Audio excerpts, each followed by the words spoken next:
Hello, everybody. Welcome to Nintendo Expression Pass here on Bossrush Network. I'm your host, the enlightened and excited Eddie V. Joining me is Bossman himself, the one, the only, Mr. Corey Dirrig. Yes. Hello. Hello. I wish I had like a cool thing to say when someone introduced me. I don't know what to say. Well, so it's so weird. I think it's like deadpan comedy in a sense, in a way, because it's just like, Eddie's just so excited. He's introduced it. And you just be like, hello. Yeah, well, that's been our thing since we started, right? Like, just you're the exciting one, and I'm the grounded one. I'm the boring one, everybody. But you're so detail oriented, and you know your Nintendo, you know your history. You proved with me wrong a lot of times when I do, like when Persona came to Switch. That no, and when the Smash one with from Kingdom Hearts. Oh, Sora. Yeah, I know. Sora. I called that.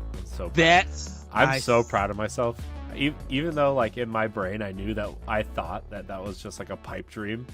Mm-hmm. Still super proud of myself for calling that. I gotta find that episode. I'm gonna clip it out. You want to know what?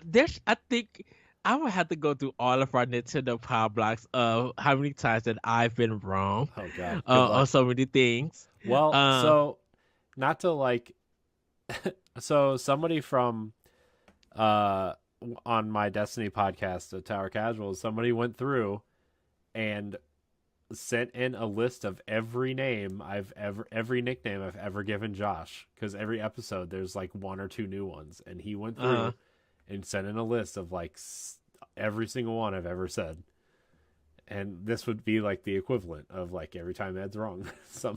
somebody out there do that. I don't know, give you a prize or something. I don't know, because it was that the time that I argued that Xenoblade 3 wasn't coming. I felt like Xenoblade Chronicles 3 wasn't. I think I said that. I'm not saying that it wasn't coming out. I thought that they were going to be focusing. You said their new IP was going to come out first, which, yes. Again, I've been uploading all the old episodes that aren't on the feed, and I uploaded the one where we talked about that concept art that leaked with the girl with the red hair overlooking the valley. Remember that? And remember when we talked about that? And I literally thought that there was something for their new project, because they were so... It is. It's not a Xenoblade concept art. That's the thing. It is not for Xenoblade at all. And so I literally was thinking that was going to be their next game that they was going to announce. And Xenoblade 3 was further down in the pipeline, because I don't know. I know we talked about that they had multiple... they got multiple teams, but I kind of just feel like, man, were you guys making this game maybe a year after Xenoblade 2? Because I'm like, for you guys to announce this game and then be like, yeah, it's coming out this year. Wait, what? Like, how? I mean, to be fair, it's been 5 years since their last game. That's a normal AAA time frame. You know, like you don't ever think about it, but Xenoblade Chronicles 2 came out 5 years ago. Like, I mean, Zelda came out 5 years ago. It's just weird because the Switch is this console that still feels fresh, I think, in everybody's mind. Yes. And it's almost 6 years old at this point. We're in its sixth year. And so, like, sorry, I know you keep trying to talk. But no, go ahead. All these games that people still love, like, every single Nintendo console, except for the Wii, we would have had a new console by now. You realize that? Every single one. Every single one. The NES lasted 5 years. Super Nintendo lasted 5 years. 64 lasted 5 years. GameCube lasted 5 years. Wii lasted 6 years. Wii U lasted 4 years. We would have had a new console by now if this was any other Nintendo console. And the fact that this thing still feels fresh, still getting new games, still getting great games, unbelievable. And we're going to talk about some of the ones that are rumored to be in development still for this thing. Yeah, it's just, I guess my thing was that they were focusing on their next game, Zero Blade Chronicles 3 was still in pre-production, because I felt like half of the team is probably working with the Zelda team to get Mhm. that game done. And I'm wondering if, like, okay, so we knew a team was working on 2 and obviously moved on to 3, right? Hmm. We knew a team was working on Xenoblade Chronicles Definitive Edition, and we knew a team was working on Zelda. I wonder if that 4th team was either helping finish Xenoblade or helping finish Zelda to get them out the door so they could start on this new project. Right. I Because just I, hmm. yeah, so that's why I definitely thought that Xenoblade Chronicles 3 wasn't going to be announced, that it was going to be coming anytime soon, because I thought of, definitely for me, my perspective was that they're going to be bringing out this new IP, Uh-huh. and Xenoblade 3 would come out after it. Yeah. Um, Well, so, you know, it's but I was wrong. I admit that I was wrong. I was just I take my hits when I'm wrong, and I accept it, and I'd be like, well, I'm happy that it's happening. Let's talk about it and let's enjoy. Gaming is gaming sometimes. yeah. Well, I just, I want to see what that new IP is. I mean, we know what Xenoblade Chronicles is at this point. No offense to 3. I think 3 looks awesome. We just did a whole episode talking about the games that are coming out. But like I want to see something new, and will it be connected to Xenoblade at all? Cuz I mean, technically this team has been working on Xeno games since Xenogears, and they're Yeah, all connected somehow. In the grand pantheon of things, they are all connected. yeah, and I feel like Monolith Soft wants to make something definitely new. Yeah. It can still be like an RPG, but I think it's time for them. Personally, they probably feel like it's time for a new IP from us. Yeah. Plus, I think Nintendo likes to kind of curate and have new IP when the time is right. And Xenoblade's been out for 4. Like, there's been 4 Xenoblade games, Mm-hmm. 5, I guess, technically, if you count Torna. Like, I think maybe they're gonna put Xenoblade away for a while, and their next IP is their next game is gonna be this new thing. Yes. Well, before we get into more Nintendo talk, we have some Patreon producers to give a shout out to. We So, Corey, do. We do. shout them out. Okay, so if you want to support the Boss Rush Network and Nintendo Power Block and Expansion Pass directly, you can head over to our Patreon page, patreon.com/Boss Rush Network. For those who don't know what Patreon is, it is a monthly subscription service that allows fans to directly support their favorite creators, and in return for some perks such as early access to podcasts and other things. We currently offer two Patreon tiers, a $1 a month tier, which grants you 1 week early access to the Boss Rush podcast, and Nintendo Power Blocks expansion pass, as well as 2 weeks early access to Standard Definition, our retro nostalgia podcast, and Boss Rush After Dark. Our second tier is our $5 tier, which is our Patreon producer tier. That means, along with early access to all these podcasts, you get your name shouted out during this segment.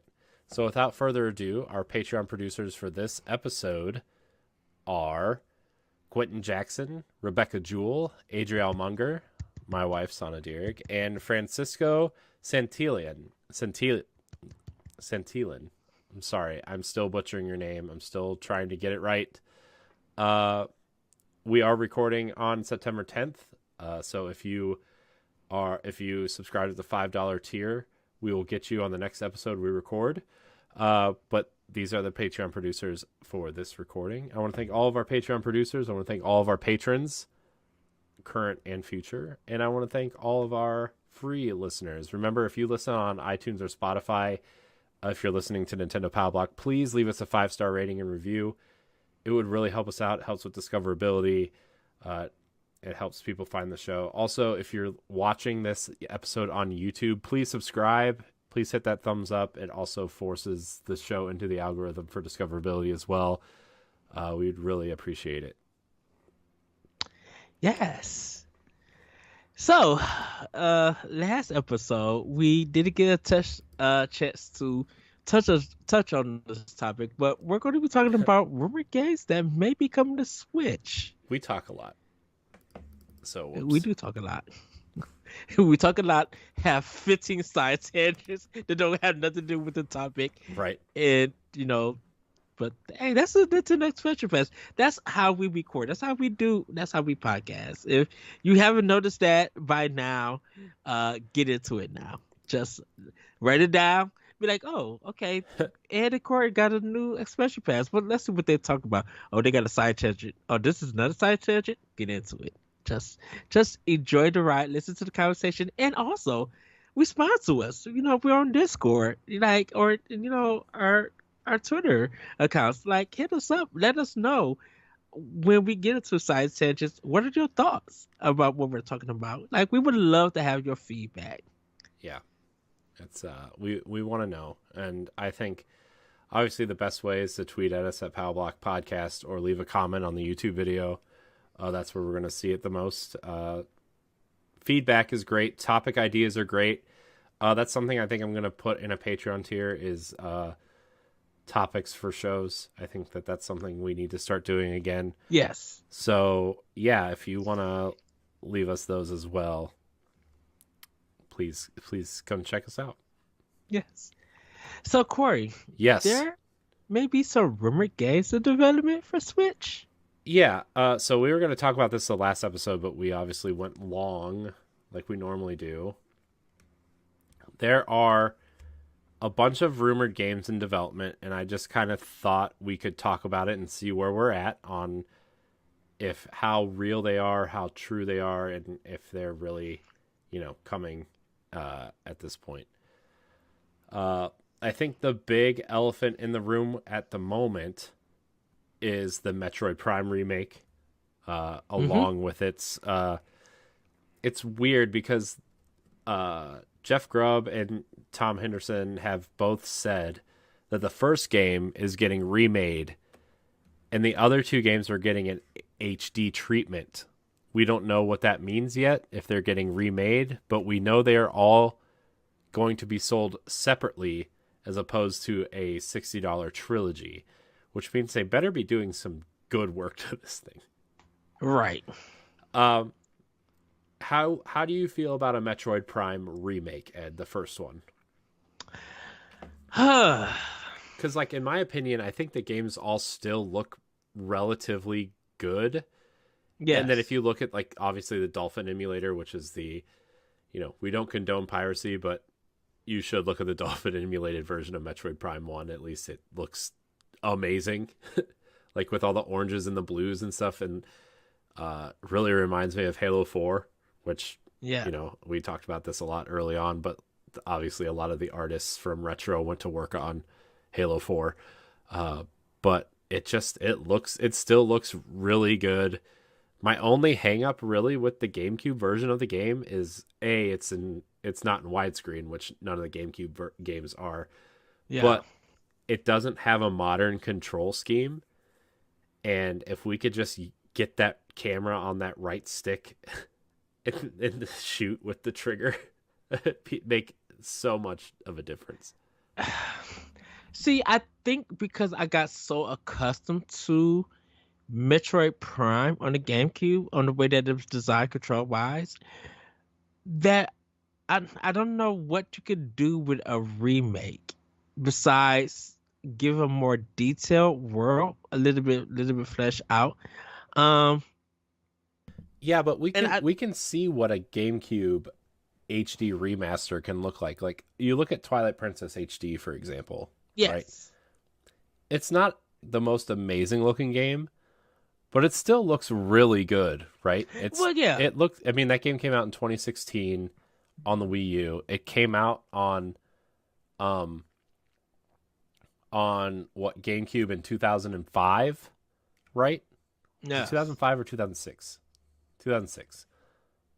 Yeah, 2006. And, like, it still looks pretty darn good, right? I mean, I know they replaced the Link model, and I know they kind of cleaned up a lot of the NPCs, and they replaced Link, Zelda, and Ganon as character models, and Zant, I think.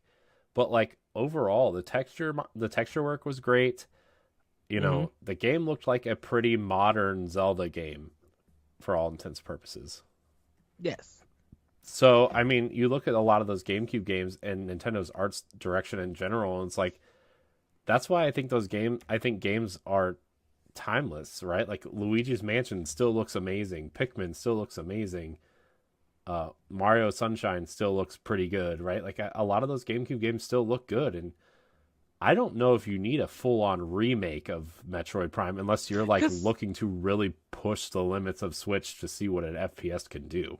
well, it's not so much as push the limits. When I think of a remake, I'm like, you guys got to build this game from the ground up.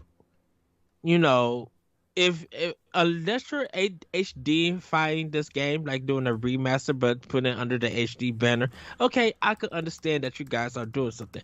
But I'm like, you got to go in and really almost redesign and really make it look artistic. Because if it what you don't want to do, you don't want to do what they're doing with the Prince of Persia thing, where they're saying it's a remake, but it still look like the old game. You don't want to do that.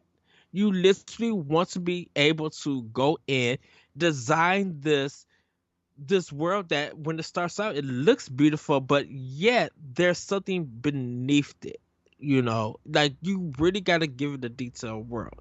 And so if they're going to do that, they got to do it right. If you're just going to put like, let's clean up some of these textures, let's change the control, which is fine. I don't have no problem with that. Um, let's change the controls and stuff. Um, and let's make the probably 30 or 60 frames per second, make it 1080p or whatever, like just get this game running and looking great.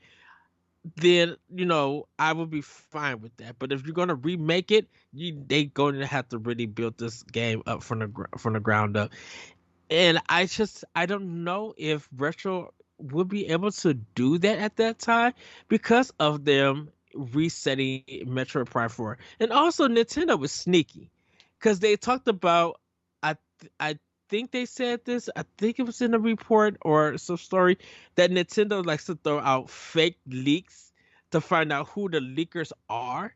So they'll put out fake stories out or something, or they'll do something to get these kind of fake reporters. So when people try to leak stuff from Nintendo and everything, Mm-hmm. it's the wrong information. It's something that they never happened, but they know who that person is leaking it, and Yeah, I guess I don't know where they go from there. right. And Jeff So and Jeff and Jeff Grubb has been, I don't know, but he's been like a 0 to 0. Like he's been like failing big time with I these don't, leaks and dude. I rumors. don't know what you're talking about, man. He's pretty spot on a lot of the time. I'm talking about just lately for lately stuff. Like he's been on a lot of miss. Um, so on Game Mess mornings on Giant Bomb, Jeff Grubb said that quote, this is the first game is getting a quote big boy remaster, not quite a general remaster, but not quite a full remake. So that tells me that they're just kind of gonna clean up the game, kind of make it look a little bit nicer, widescreen, maybe modern Hmm. controls. That's what I'm taking from that. He also said Prime 2 and 3 are also coming separately without the full remaster treatment, which tells me that those are getting a, I guess, let's see, what would be a pretty low quality remaster. I bet they're just up-res versions of the Wii ports, right? Like Hmm. widescreen.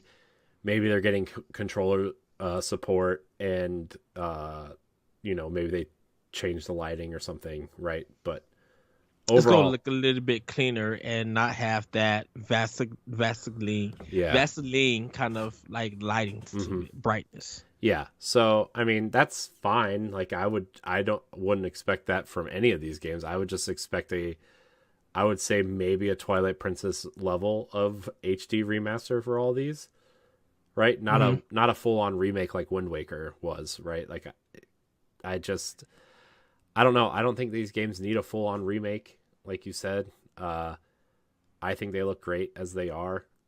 The only thing I would want is like an HD widescreen modern control schemes, and maybe, if there's some texture work that needs done, go in and kind of fix it. Yes. That's where I'm at on those. Yeah. Do you have anything else to say about Metroid Prime, Ed? Um,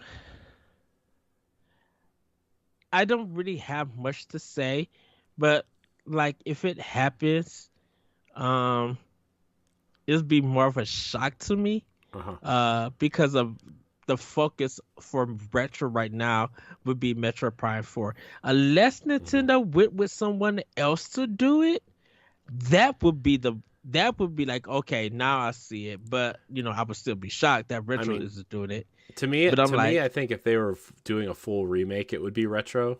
To me, a remaster tells me that they're going to outsource it maybe to either Grezzo, or which did a lot of the Zelda remakes and remasters, mhm. or the Virtuous, who did the Final Fantasy X remaster or something like that, right? Like, something tells me that's who they would go to. Actually, I I think Virtuous did the Twilight Princess remaster, actually.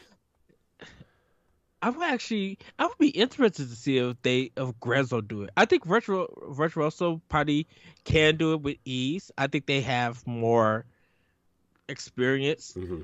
Grezzo is just like, Yeah, like that's Grezzo's like a Nintendo, like a Zelda style team, right? I mean, I feel like yeah. they have more experience on that. Not that they couldn't do it, right? I mean, No, exactly. Retro was the Metroid Prime team, and then they turned around and made 2 Donkey Kong games. So what am I talking about? Right. So, Who was by is the way, Grezzo's? they need to port Donkey Kong Country Returns to Switch at some point. Oh heck yeah. I mean, no offense to Tropical Freeze, but I think Returns is a great game. One of the few games I played Yes. on Wii that I actually liked. So, Yes. Is Grezzo's not in Australia. There is or is that virtual I I don't know where Grezzo is. I just know that they did the Wind Waker HD, and they did the 2 3DS games. Okay. Because I know there is a porting company in Australia that has did some Nintendo games. I wonder if that's Saber. It's No, one of Saber's them. Russian. Saber is located in Russia, which is like a big issue right now for a lot of companies, but that's a conversation for a different day. Okay, so Grezzo is a Japanese company. Yeah. Okay. Yeah, there is someone in Australia that's a porting company that has worked on Nintendo products that has done good, and I have to find out that company name. Um, but yeah, I would be shocked to see it. I don't think it's happening, um, or anything, but time will tell. All right, and we're going to move on to this new Fire Emblem game that's been rumored for a while. Emily Rogers just talked about it on June 14th.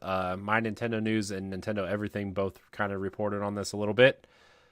Nintendo insider Emily Rogers has been sharing details about a as of yet unreleased Fire Emblem game, which is in development for Nintendo Switch. Nintendo themselves haven't officially stated that they are working on a new game in the series, so we can't mark this as gospel. Emily says that the game was originally positioned to be announced during the Fire Emblem 30th anniversary, but Nintendo decided to spend more time polishing it.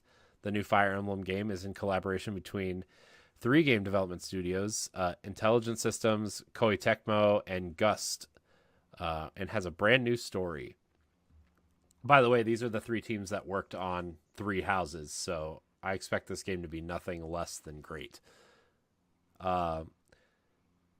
Here are the bullet points. Upcoming Fire Emblem is a new game, not a remake. It's a brand new story. Collaboration efforts between Intelligent Systems, Koei Tecmo, and Gust.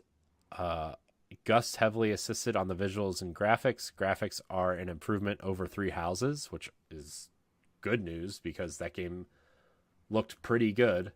Not, I mean, Yes. there are games that look better, but I think that game looked pretty good. Originally intended as an anniversary game to celebrate Fire Emblem's 30th anniversary, the game has been finished for over a year. They are in the polishing phase now. Main character has strange red and blue hair. His mother is a dragon. I guess his or her, I guess. I would imagine you could pick a male or a female. New emblems gimmick. This is the part that has me really excited, Ed. New emblems gimmick allow players to summon Fire Emblem characters from the past for your squad. It does not sound like that pirate game that we want, but it still sounds super cool. It sounds like another side game for some reason. I mean, this is a mainline game. It's not a rumored, I should say. Yeah, but man, dude, this game sounds cool. The fact that you have like a whole squad of new characters plus a squad of old characters sounds awesome.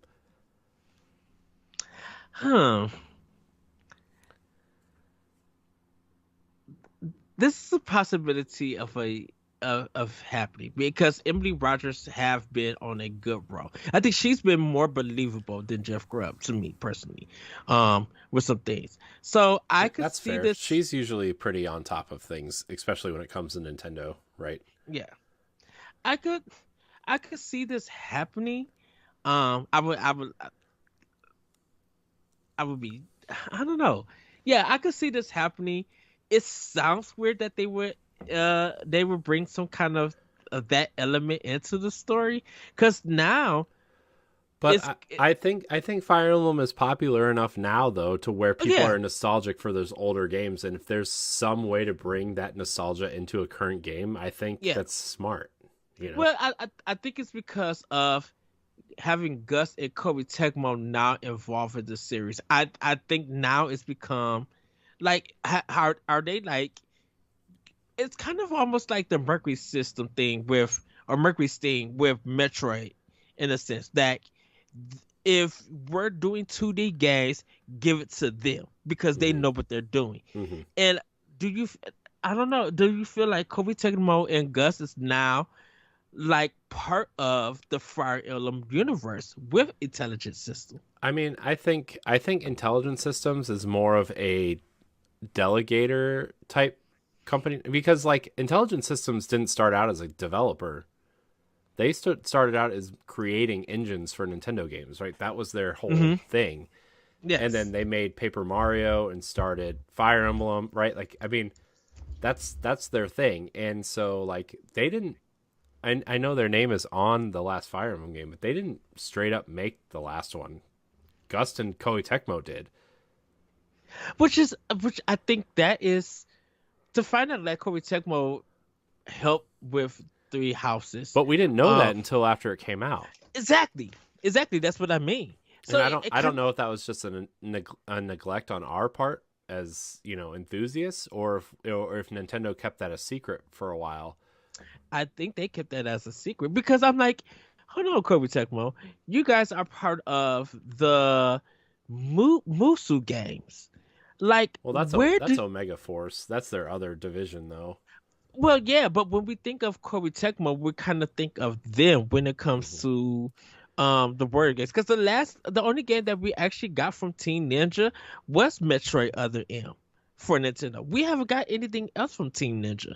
Team Ninja's doing. I mean, Team Ninja's doing Neo, and they're doing that long game for Xbox now, right? Like, that's their thing. Team Ninja is not, I mean, they're not working on Switch games. I mean, I guess they kind of helped with that Ninja Gaiden port. Did you ever play that? I heard it was kind of bad on Switch. I did it. I was going to get into it, but then I seen the reviews, and they were just like, I think across all the boards, it was kind of like, it's okay. Yeah. Nothing like big or anything. That's so sad. I passed on. I wanted to buy those on Switch, and I wanted to see how they ran, but yeah. I guess it's one of those things that when it comes to Koei Tecmo, I guess now, Nintendo does rely on them and stuff. Because I don't know who helped in Koei Tecmo's portion, one of the developers. I don't know who helped with the Fire Emblem 3 houses. The Three Hopes, yes, we know because it's a Word Star game. For Three Houses, I'm just like, which development team helped to make that? Because now I kind of feel like if if Intelligent System, Gus, and Koei Tecmo are going into this new Fire Emblem game, I think it's now literally officially just a three company team game now. Like, yeah, and like you said, Intelligent System is probably falling back, but they probably just like, yeah, let's develop the engine, let's get this all planned out, and then we'll hand it to them, and they could like produce it. And if they got ideas, share it with us, and we'll try to see if we can make it work and everything. And Gus, like with their visual style, they're terrific. So Yeah. I could see this happening. Um, I think I would just need to actually see it produced. Yeah. I mean, Like I think that would be interesting. yeah, I mean, originally this game was rumored to be coming out in October, right? But I think with Persona and Mario Rabbids and Nier coming out in October, that this game would get buried. No offense to Fire Emblem, right? But Hmm. I think that there's a lot of things coming out in October and November that this is better being pushed to next year, right? It So needs its own space. yeah, Oh, because how big the series I have mean, become. I would question even putting it out around Zelda. I mean, Oh, it's way out after Zelda comes out, I yeah, think. I think this is going to be a summer or fall game at best next year. So I kind of felt like at first that it was good as a spring game, but I really feel like this is a good fall game. I don't feel like it's for summer for some reason. Well, I don't know. When did Fire Emblem Three Houses come out? June? July. Yeah, because no, yes, July July. 26th. Okay, yeah, I could totally see this coming out in July, especially like I think Nintendo might want to have like a major game each quarter. I mean, I know they're Yes. kind of aiming for a game each month now, right? With Xenoblade and Splatoon and Pokemon and Mario Rabbids, right? Like, I mean, there's 4 out of 5 months. So you have one like every 6 weeks, you have a brand new game. But like maybe hitting each quarter with like a major tentpole game, I would call them, Yes. and then 'Cause have supplemental games kind of wrapped around. I think Fire Emblem is their kind of tentpole summer So game. so if they do what they did in 2019 for Three Houses, have it in July, have Astral Chain in August, have Link's Awakening in uh in September. If they could pull that off again with this Fire Emblem leader in July, I think it's happening. I would think that would happen. I agree with you. It needs a big game needs to happen about pretty much every quarter. But I think if Fire Emblem comes out, they need something else to follow that. Like you need to continue that hit because man, three still to this day, people are still playing Three Houses, returning back to that game. That's how big that game is. Hmm. So if they're going to bring When you out a think new about it, Fire, like between the four initial paths, right? yeah, And then you have the Ashen Wolves DLC. hmm, That there's like 5 games in one in that game, yes, depending on which path you choose. And I think that was, I mean, that's a really smart way to do it because that's what they try to do with Fire Emblem Fates, and they sold it as 3 separate packages, right? And that kind of, right, you know, it was a neat idea, but I think including it all in one $60 package instead of, two $40 packages with a $20 DLC was probably a better way to go. Uh, yeah. so I really like that aspect. I hope they try it again with this one. And maybe depending on which path you take, you get a different set of, quote unquote classic characters or whatever. I Yeah, don't know. I, I, I think now talking it over, I think it probably can happen. But I mean, there's yeah, leaked screenshots of this game too. I, The I, screenshots look like early development, but they're there. I would have to see it. I think it's probably is happening, but I would have to see a trailer. I would have to see something, and I kind of feel like if they're going to show this off for 2023, I feel like that's going to be for the last Nintendo Direct for the year. I mean, for like Nintendo, like another 40-minute presentation for this fall or winter. They'd be like, okay, we're gonna close out with this game, and then it's gonna be Fire Emblem. Yeah. Because to me personally, I'm like, if when you start 2023, uh, and if you're going to do a direct, Breath of the Wild has to be the leading game for the next Hmm. direct. Yeah. Not the like Well, I think Breath of the Wild is the September direct. It's my opinion. I feel like Because it's then you have a 6 month, you'll have like a 5 or 6 month marketing uh, push, mm, and then oh, Wii U is trending. Neat. God, the Wii U is such a great console. But anyways, I think September is smart, or a Game Awards reveal. yes.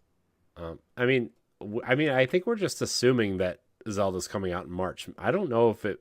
I mean, they could push that game too. So, Yeah, but they can't push it to the summer.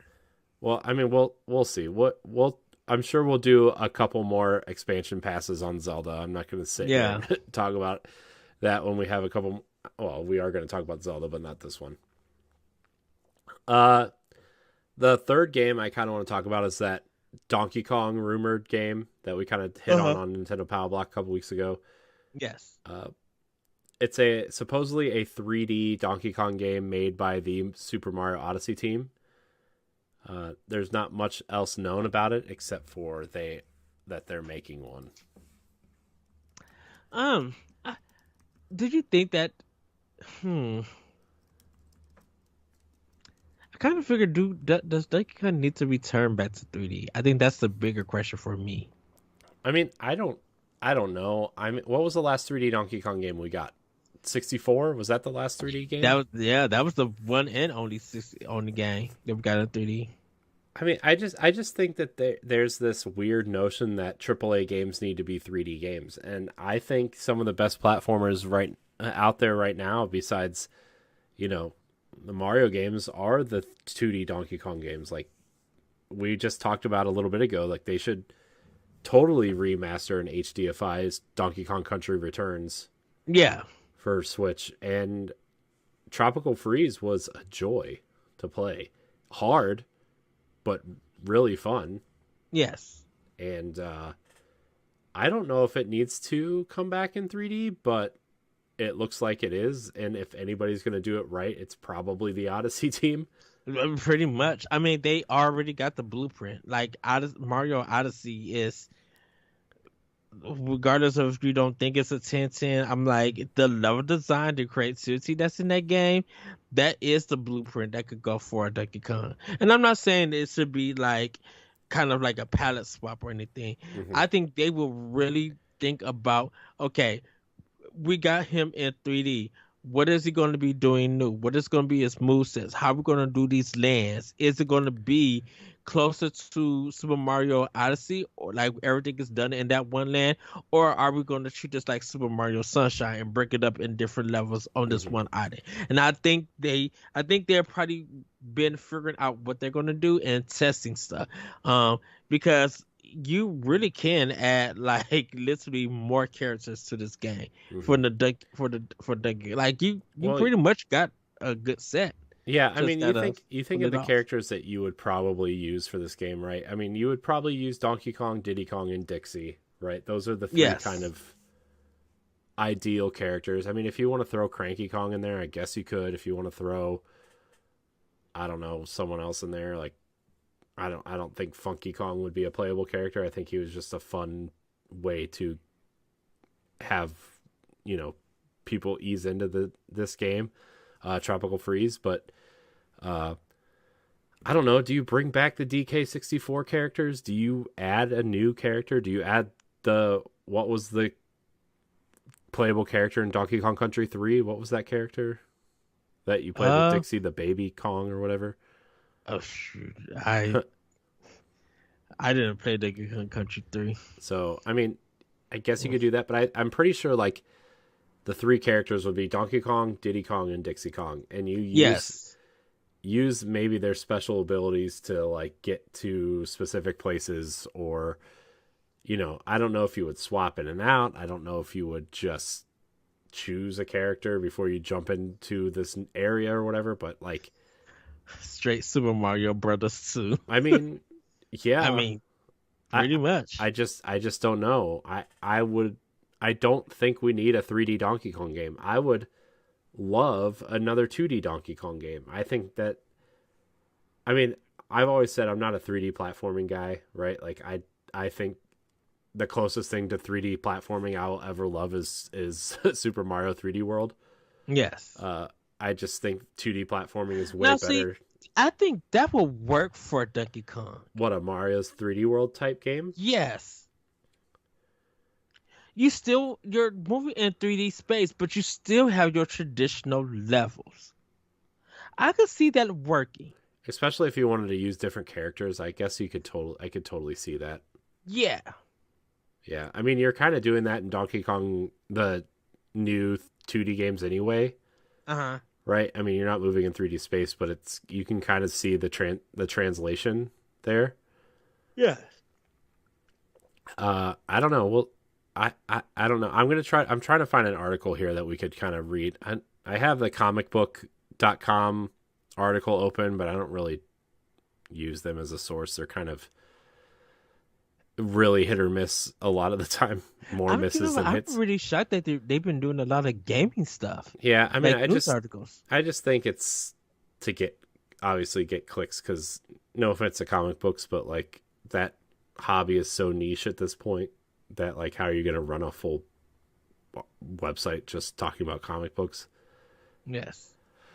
According to a new report from a credible insider that goes by the name Zippo, which is what I heard from Eurogamer and Giant Bomb and all these other places as well, Nintendo has actually finished work on this new Donkey Kong title in question. This might sound odd to hear, given that Nintendo has yet to even announce a new game associated with the beloved ape, but this is something that we've seen in the past with Nintendo as well. For one reason or another, Nintendo often finishes games far in advance of actually revealing them to the public, let alone releasing them. The report from Zippo goes on to say that it's uncertain where Nintendo could end up formally announcing this game. Then it goes on to say they could potentially reveal it at the Direct, which ended up being the partners showcase. Yes. And yeah, I don't know. I just think a new Donkey Kong game would be really interesting. I just don't know if it needs to be 3D, but I kind of like your idea of a Mario 3D World style. Now that you mention it, because I was thinking I'm like, well, if they're gonna do 2D and they have like 4 players, then that would be like new Super Mario Brothers. But I'm like, once you said 3D world, I'm like, that is a good mixture. Still having your 2D 3D style levels, your linear levels, but that space, I'm like, for all those, I mean, pretty much they all have their own abilities, kind of almost like the Mario games, like 3D World. So why not incorporate that? They literally can. Now, the only thing that would be changing will probably be the difficulty challenges of those levels, because if you're going to do a Donkey Kong game, they got to be challenging. But I'm like, man, a 4-player 3D kart level, God. like, yes, that would literally be crazy. But think of the online features with that yes, you see your characters running, but you have a bigger screen, and depending on what you do in order to help the other players, like, that would be interesting to see. Because, like, or there's a big enough mind that everybody jumps in and you all have a job to do. Because you can still have that cart level. Someone controls it to go do the jumping. Everybody else could, like, be shooting enemies or something. Like, not so much like House of the Dead, but like you're looking at it and kind of like, man, I want to say that kind of like Gangster Time or even Duck Hunt. How that viewpoint is where all the ducks are coming and you're shooting at them, but in this way that you can see your character and stuff. And I don't know. It's just like there's so many possibilities that could happen, but put it in that 3D world space. Mm-hmm. Okay, that's an expression pass for another day. Yeah. So I mean, I'm totally down for a Donkey Kong game. I will play it. Yes, same here. But we'll have to see. All right, Ed.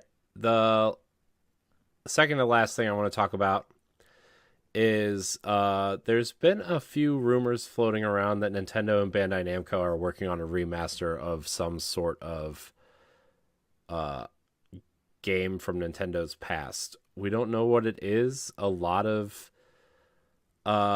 rumors that have been going around have been either Kid Icarus Uprising or Batten Kaitos or Xenosaga, which we know Nintendo and Bandai Namco have been talking about.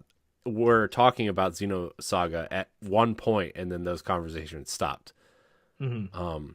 I don't think that is the game here at play.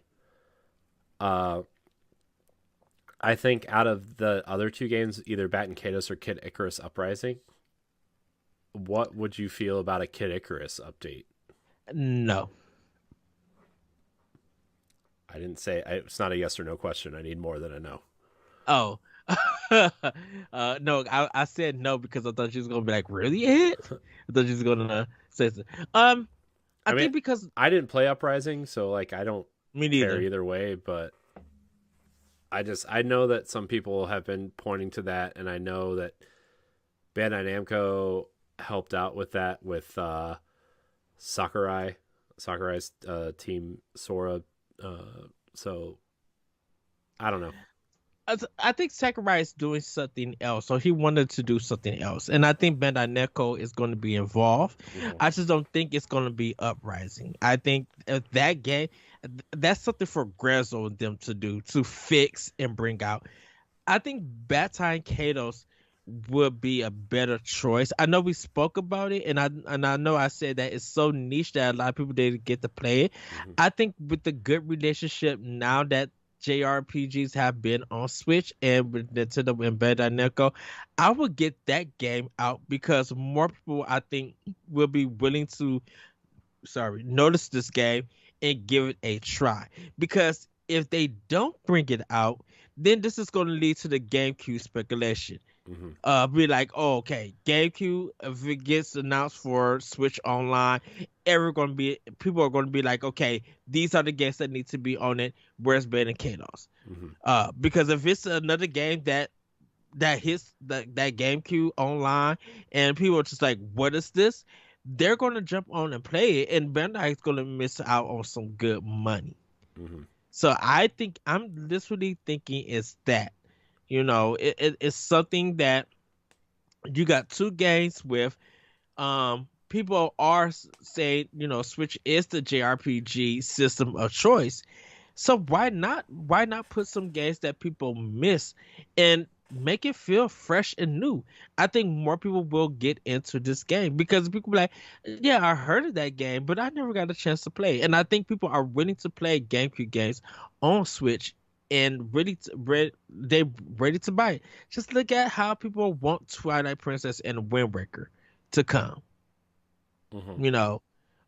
In any whatever format, the Wii version, not the Wii version, no, the GameCube version, versions are or the Wii U version. What, yeah. Look, I mean, we're gonna talk about those games next, but yeah, I don't know. I don't think Kid Icarus Uprising did enough for people to warrant a remaster. I mean, I get people want a new Kid Icarus game, and we've had our wishes and theories and wants for a new Kid Icarus game. Like we've done that probably 10 times at this point. Yes. I just don't know if the 3DS game is the game that is the one that warrants something. So, I feel like I would rather have a new game, a new Kid Icarus experience. Yes. Well, if they're gonna do Uprising, yes, they could touch up some things. The control scheme has to be redone from the ground up.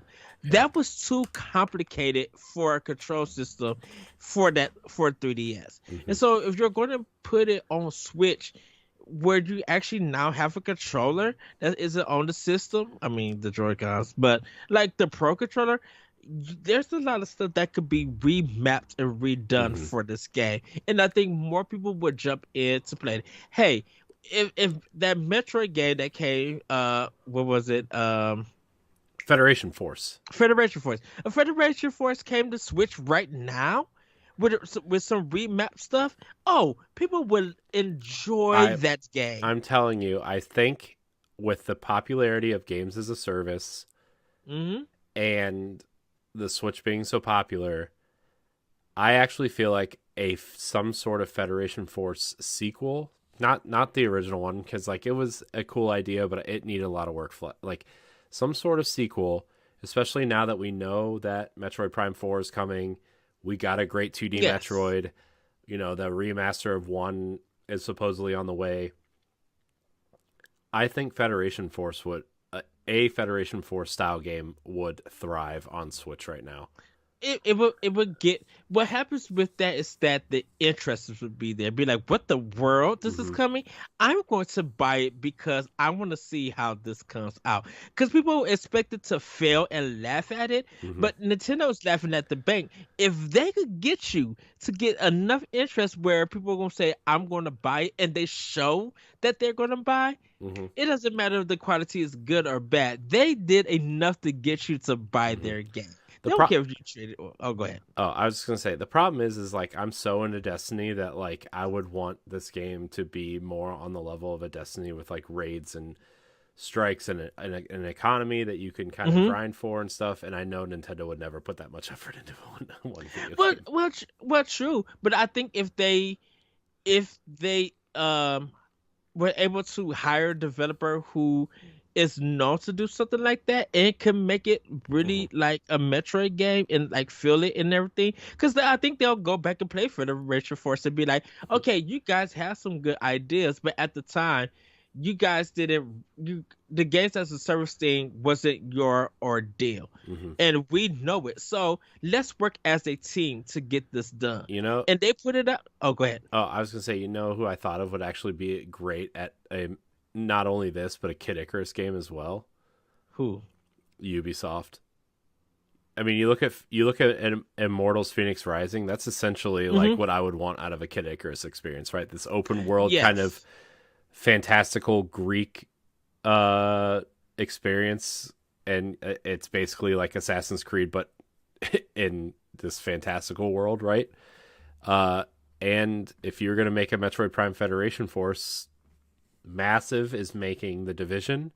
They're making that Avatar open world multiplayer game, and they're making that Star Wars open world game. Yes. I think that that team would be great at making some sort of bounty hunting game in the Metroid universe set up like that. It's my opinion. They do. They do have the experience. I'm not. I Plus, just have they've to done a lot say, of great work with Nintendo specifically, right? I mean, I, you look I, at, yeah, I mean, you look at Mario Rabbids. You look at, I mean, Immortals. Not the best version on Switch, but they made it work. You yeah. look at Starlink with the Star Fox stuff. I wouldn't be mad at Massive taking. Massive probably will seem as the best because of their history. They know what they're doing, and I Hmm. think working with Nintendo, I think they'll be able to bounce ideas off because I'm like, you got this West. Well, I don't know where Massive is, if that's here or if it's in I Europe. think it's in Europe, but In Europe, I mean, essentially though, like I know a lot of people like to bag on the Division and be like, "Oh, it's just generic military level shooter," but it's like mechanically, it's great.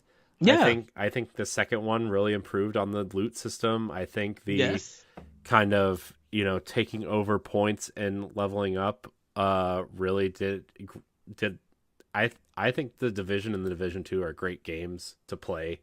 yeah, Uh, I mean, in terms of like a co-op experience, I think they could do a little bit more in terms of like what they call raids or incursions, I think is what they're called. hmm Uh and kind of like higher tier mission structure, but overall I think the and base version, like the base just playing the game with friends is a good time.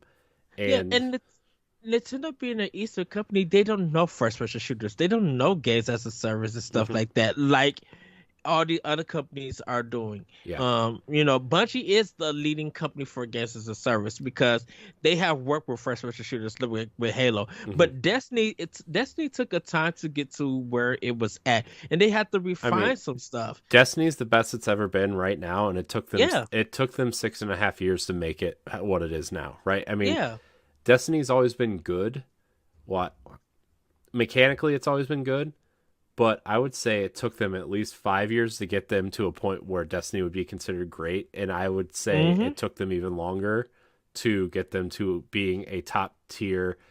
This is the game we look at for a game as a service RPG style game like this, yeah, So yeah. that's And I think it's because Nintendo doesn't know all of that, hmm giving it to Massive, and I agree with you. Ubisoft would be hmm great at it. Giving it to Massive, who knows all of this stuff, Nintendo wouldn't have to worry. They could come in and give ideas and play stuff and kind of course correct some things hmm and stuff to see how it's still a Metroid game and it's not too far out. And I Well, think I mean, I for think you just market it different. I don't think you. well, yeah, I think you say this game is set in the Metroid universe. You are a bounty hunter, or part of the Federation. I don't know. You could probably do that. Go that way yes, instead, and like you can create your own character and kind of go through this with friends. And it doesn't have to be as complicated as the Division. I don't think it needs to be. But no, I think no, if you can make like a decent third person shooter with a loot mechanic and you can create your own characters and you have something to work towards and you fight, I think you could have cool 3-player or 4-player style and strikes or dungeons where you fight traditional Metroid bosses like I don't know, Ridley or you know some of these right, other, some new. And I think Massive could help Nintendo create a new universe or new area. And to be honest with you, Corey, I think this will help massive in the future products that they work with. Mhm. Because if you're going to learn from the best, why not learn from Nintendo? Why not get some of their ideas and their teachings and making look how it happened to Platinum. Platinum, yes, Platinum has always been a good company, but look at the work they have produced after working with Nintendo. And I kind of feel like if Massive is going to do this, work with Nintendo. My $60 would be day one purchase, pre-purchase I already if they did a Federation Force. mhm. Yeah. Anyways, back to Kid Icarus, I guess. I mean, I think, like I said, I think Immortals: Phoenix Rising is an experience that I would want Kid Icarus to look at and try to somehow Yes. emulate that with Breath of the Wild. Yeah. So, all right, Ed. The last thing I want to talk about, obviously, are these Zelda ports. They've been rumored forever. I think they're done and waiting and just looking to slide in a slot to where Nintendo doesn't have something. I think that they're going to be sold separately. I don't think they would be sold together. I know No. people want them to be sold together. I think you're crazy if they're going to sell you a bundle of Zelda games. But Wind Waker and Twilight Princess are the games that we are talking about. I think Wind Waker comes first. And then Twilight Princess will be somewhere down the road, if at all. But my thing is like, I think these games, I mean, Twilight Princess less so because it was on the Wii, I guess. But like, Hmm. they're both these games are stuck on consoles that nobody bought, you know? And it really hurts that people can't play Wind Waker or Twilight Princess on a modern console, you know? Yes. I mean, that's the whole reason my Wii U is still hooked up is because of those two games. Yes. Yeah, I understand. Okay, I feel like this going to happen. I know we've been discussing when and where. I think I could officially say that if it happens, these are two good December games. I just I feel like they're December because they are big enough, kind of mid-sized before Breath of the Wild 2 comes out. But I feel like December they have more exposure. I know we was talking about what game there was another game that we were talking about that would get more exposure because I know Bayonetta. you said Bayonetta would be moved to January would be better. Yeah. But And, I think I said January. well, we were talking about Advance Wars also. Yes, My but thing then is like, my thing is like I know October is super busy, but if there's a game that can overpower anything that comes out in October, it would be a Zelda game. Yes, And that is Nintendo true. has come out and said they want a Zelda product out every single year, right? Whether it's a port, a remake, or a remaster, or a new game, right? We've had a Zelda product every year except for this year since the Switch has come out, right? Yes. 2017 Breath of the Wild, 2018 Hyrule Warriors Definitive Edition.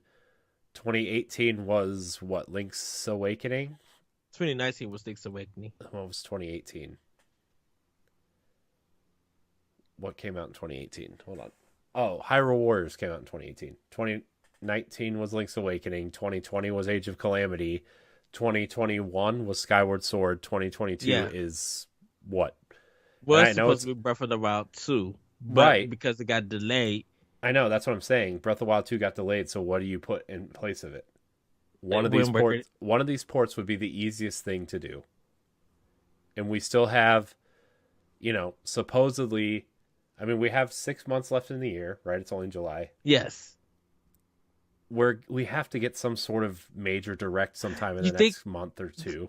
Do you think that both games would be separated per like in a different month? Like I when? don't think both games are coming out this year. I think we're going to get one this year, Mm, which I think it's Wind Waker. And my gut is telling me Wind Waker. As much as I want Twilight Princess because I love Twilight Princess so much, yeah. I think it's Wind Waker because they've released Twilight Princess 3 times at this point. And Wind Waker's already been out for two times. Yeah, GameCube and Wii U. and it's stuck on 2 consoles that nobody bought. So like to me, Wind Waker. Let's see, Wind Waker is the game you stick somewhere. I have to go. If we're just going with Wind Waker, I have to go to December because everything is full. Well, my thing is like they want to put this game in a position where I would almost argue November, the first week of November, Dude, 2 weeks outside of Pokemon. Yeah. I would say the first week of November. I don't know how I feel about that. I think I not saying that it can't happen and I would have wanted to happen, but I'm like, what does the conversation looks like? Because I'm just like, do Wind Waker HD hit Switch the first week of November. Mm-hmm. Of course, that's big sales. It's going to get posted on social media that people bought it.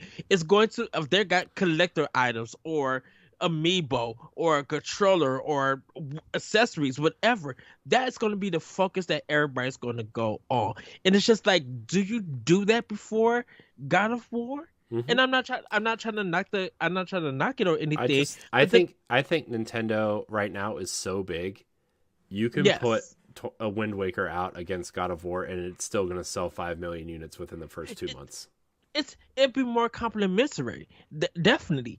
And I feel like, or you have gamers like me who don't own a PlayStation and don't really care to get one right now, and you would buy Wind Waker over God of War anyway. Oh well, yeah, but I think it's just like, man, because that's a good money thing for Nintendo. Mm-hmm. But does Nintendo do it? I think that's probably the question. Yeah, I think Nintendo's in a position where they could totally do it. I think the Switch is so popular. Mm-hmm. People are so hungry for these Zelda games, these Zelda ports. They're so hungry for Wind Waker, especially Wind Waker, that I think Nintendo could drop it. They could drop it in the middle of October, arguably their busiest month of the entire year, and be oh yeah, here you go, Zelda, buy it or don't, but buy it, and everybody will buy it. People will skip Persona, people will skip Nier, people will skip Mario Rabbids to buy Zelda. I would. I mean, that would take priority over everything else for me. Yeah. I think it's just like the first. I think I'm just thinking of the first week of November of where they do it. Oh, plus. Go ahead. Sorry, go ahead. Go. Oh no, because trust me, if they do it, I'm already pre-ordered. I'm looking for the amiibos. I'm looking for the accessories. Like, I'm trying to get the full package. Like Nintendo Pop Lock is going to just center around that announcement and that game. You think they would I don't have know. Wind Waker Joy-Cons? They had Twilight Princess, or they had Skyward Sword Joy-Cons. They are going to have Wind Waker Joy-Cons. People like Wind Waker way more Corey, than Skyward Sword. did you know how much fighting that we're going to be doing? I mean, around I trying to bet get they would it? they would be black with the gold. I bet. I would. Also, they I could want a Pro they could Controller. have it. I mean, I know they're already putting out a special edition Switch this year, but like, could you imagine a Wind Waker OLED? OLED? Oh heck yeah!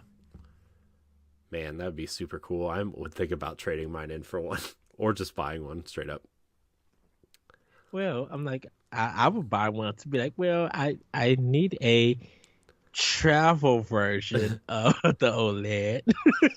Yeah. uh, I don't know, man. I mean, I can see first of that all, happening. Wind Waker I on the can see that. I can see that happening. Um. I just want to say, I mean, like, I don't think they're gonna. I think they're gonna save the big kind of OLED switch for Skyward Sword. I bet they're, or for Breath of the Wild Breath of the Wild too. Yeah, Yeah. or whatever that ends up being called. But like, I think you're gonna get a really cool OLED version, which I will cry to get. All my Christmas and birthday money is gonna go towards that.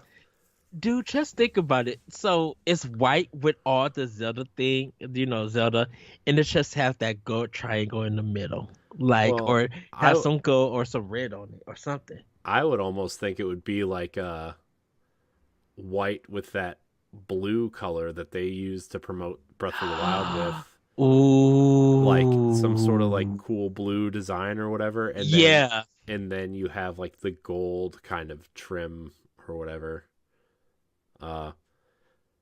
But for Wind Waker, I bet you at least get a set of Joy-Cons, Yeah. black with some gold trim, similar but different enough from I'm thinking of the red because of the boat, the ship. Red Yeah. Dragon or whatever it's called. Yes. Yeah, I can see that too. But I think they have enough red, right? They have the neon red and they have the Mario red ones. Mm. Or give me that red in the Pro Controller, because I would like that color in the Pro Controller with some yellow buttons or something like that. Mm-hmm. And then you could keep the blue and stuff for the Switch stuff. Mm-hmm. Dude, the first week of November, are they doing that? Man, that's to see the reactions on Friday. Mm-hmm. Of people buying that, just even if they're not interested in the OLED, just getting the amiibos and accessories in that game. Like, Nintendo would clown in black in the money. Coins, Yeah. dude. I think more. people want black Joy-Cons, and I'm shocked that they haven't given them to us yet. That is true. And But they kind of, I mean, it shocked me that we don't have more Pro controllers. Like different Pro controllers, you know? Yeah. I really want this. I really want that Splatoon one. I know we talked about So it then- already, but So then, if we do Wind Waker in November first week, okay, down for it, because we just had a conversation and my mind is just going everywhere. uh-huh. Where do we go with Twilight Princess? I mean, Do you we- would skip to 2024. I don't think Twilight Princess and Wind Waker come out at the same time. I think you hold Twilight Princess. Because 2024... I mean, yeah, I mean, I just don't see it coming out in the same... It wouldn't come out around the same time as Wind Waker, and it wouldn't come out at the same time, the same year as Breath of the Wild, Mhm. 2, unless you push Breath of the Wild 2 to holiday and you put Twilight Princess out in March or April or May. But then do you want 3 Zelda games coming out within a year of each other? I don't think Nintendo wants that either. True. That's very true. I mean, Man, Wind Waker is awfully short, though. I mean, to 100% it, it's like roughly 25 hours, maybe. yeah, but some of the stuff is really challenging in that game. I know, but I mean, like, it's still a relatively short game is my Yeah. point. Twilight Princess is a little bit longer, right? I mean, I think it's Mm. about 35 or 40 hours, but maybe you do package them together if you want to avoid that. I don't know. I don't know. Did you? Because then it becomes the Pokemon discussion that do you spend 119? No, do you spend close to $250 on 4 games in November for Nintendo? And I think people would, I mean, yeah, I think people would but too. but having that OLED Wind Waker Switch, and on top of having a OLED version of Breath of the Wild, if it gets pushed back, if OLED Breath of the Wild 2 was coming in the summer,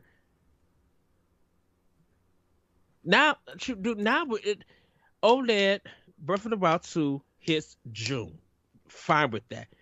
Fire Emblem next game hits July. Whatever comes out in August, let's say Metroid Prime 4 hits August. That what I just talked about earlier, saying how Fire Emblem was from 2019, if they could recuperate that, that would be the way to go. Mm-hmm. Yeah.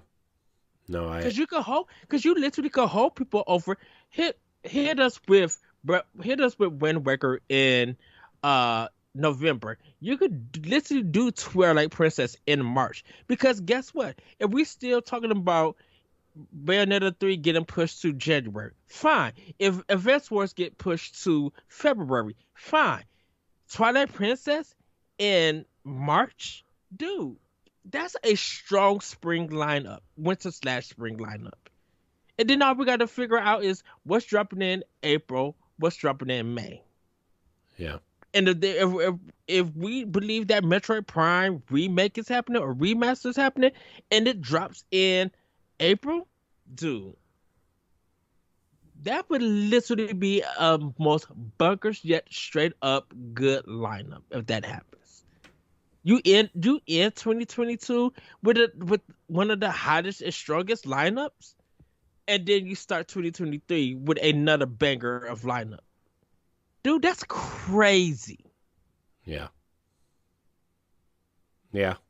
Like that's a lot of money and profit Nintendo is going to get. And if you don't think that's going to happen, you need to rethink again. You need to go ahead and look at the NPD sales of Nintendo and those games and just see that nonsense happening for the rest of the year, for the next 9 months. That's crazy if that happens. Yeah.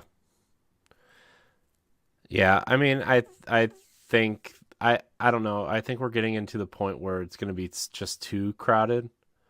Mm-hmm. But I still think some sort of Zelda game is going to make it out this year. The more we're talking about it, the more I'm convinced something Zelda is going to come out this year. I don't know what and I don't know when. I could see at the end of September. I could see the first week of November. I don't think August. I think August is too soon now. Yeah, it's too late. Especially with no direct real direct recently. But I mean, if they end up showing something at the end of July or mid-July or whatever, which is a new rumor that's been floating around now, I could see them if there's a direct in July, I say something Zelda related at the end of November or at the end of September. If we don't get a direct until September, I would say the first week of November. Yeah. Just man, to really combat, man, that would be a huge November. That's another discussion for another time. I'm sorry. You just mentioned that, and I had to think about how does the conversation go, because that is, dude. But you also have to remember, like, man, I don't know, there's got to be something else in December too, though. Like, I mean, I know that we've kind of circled that for Advance Wars, but like, say this Metroid Prime remake is scheduled for November, like they've been, like everybody on the internet is swearing, right? Like, so where would you put Zelda then? You can't put it in November. Right now, I'll switch after we just had that talk for Wind Waker dropping the first week of November. Push Metroid to December. Go ahead and push. I'm still not convinced Metroid Prime is coming out this year at all, but considering if everybody has that first week of November circled for Metroid, then where would you even put Zelda? Would you risk putting it in October against all these third-party games? I would put Zelda in November and push Metroid to December because you already got the Callisto Protocol. So you already got a space game. Why not continue that Space Odyssey with Metroid Prime for Well, Nintendo? I Why mean, I'm like, you might as well. in all fairness, I don't think Nintendo cares about the other games that are coming out Well, around the time, which sometimes could be foolish, but sometimes probably works to their advantage, right? But like, but well, but yeah, but also I'm this just is the company that put Luigi's Mansion out in October against Call of Duty and Battlefield and all these other games, and it yes, still sold 5 million units. So I mean, yeah, whatever. I don't know. and I think since December is so with the Callisto Protocol being like the space adventure kind of game, with Yeah, the but feel that's of Dead so Space. different from Metroid, It you know? is. It is, but I'm just like, why not Nintendo hop onto that kind of business wise? I'm thinking of as business wise of Nintendo. If this is a big game that I'm seeing people are interested, why not continue that interest and getting people coming to our side by releasing Metro Prime Remake? Because guess you got your survival horror. Good. Try our not so much survival horror, but our adventure game. Why not? Yeah. Why not be like, hey, we got a complimentary game. Some of you guys have missed it. Some of you guys been wanting it. While that game is out and nothing else is going to be given enjoyment, let's get it out. Also, let's get it out by the time before Christmas or Hanukkah or whatever holiday comes out that you celebrate. Bam. Yeah. Because all the big games are going to be done. You already got Pokemon out the way, so the Pokemon company ain't going to be saying nothing. So if it's quiet and it's dead and nothing is coming out after the Callisto Protocol, Nintendo could get the last word of the year. Yeah. Why not? I mean, we're gonna be watching the Game Awards and stuff. I don't know why, but I'm like, for a game Zelda release, reveal. that is true, yeah. But for like a game release to get the final word, Nintendo might as well always already do it because Microsoft is not saying much. Sony's not saying much after their games come out. Still the dunder. Yeah. Go get them $50 or $60 coins, Nintendo. Might as well. Yeah. Because I'm already gonna try to be recovering the budget wise from Wind Waker in November. Right. Well, Thank you, Corey. You put these stuff. I know, and I could keep going for another, 2 hours on this, but I think we should probably stop here because I think we're gonna have a pretty deep Zelda conversation coming up on an expansion pass, and I don't want to waste it on this. Yeah. So, And knowing you saying that, why do I feel like it's gonna come true? I know. Ugh, awful. I feel. Don't feel awful. Feel amazing, as always. Ed, get us out of here before I start just cranking out some more Zelda talk. Well, Corey, where can we find you? You can find me at I am Corey HD on Twitter and Instagram. You can find me hosting the Boss Rush podcast. You can find me on Nintendo Power Block. Obviously here on Expansion Pass and Standard Definition and other things on the Boss Rush Network. Yes, you guys can find me on Twitter at ThatRetroGo and on Instagram. You can check me out on the Discord and on Nintendo Pop Block on Mondays live and on Wednesdays on our YouTube page on bossrush.net and our audio format. Check out our writers at bossrush.net. And yeah, if you're interested in checking out some of my personal work, you can check out Optional Opinion on SoundCloud. With that, everybody, have a great week. Have a great weekend. If you're going to get Wind Waker if it comes out for the 1st of November, please let us know. With that, everybody, we'll see you next time on Expression Pass. Bye, everybody. Goodbye.